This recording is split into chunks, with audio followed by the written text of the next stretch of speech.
Effectivement, le droit français permet de prolonger indéfiniment l'état d'urgence. Il n'y a pas de limite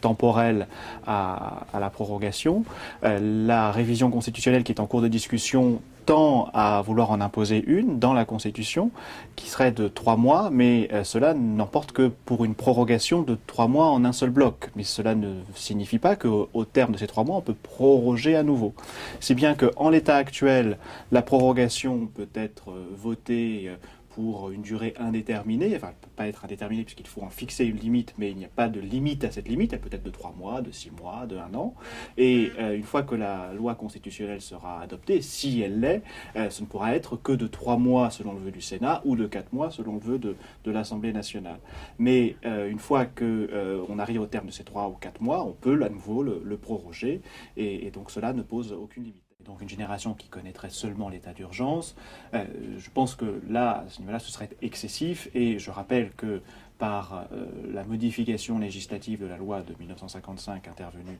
le 20 novembre 2015, a été prévu un contrôle parlementaire de l'état d'urgence, à l'initiative du rapporteur de l'Assemblée nationale, qui est aujourd'hui ministre de la Justice, Jean-Jacques Urvoas, et que donc désormais il y a une forme de comité de suivi à l'Assemblée nationale et au Sénat de cet état d'urgence qui s'assure que toutes les mesures qui sont prises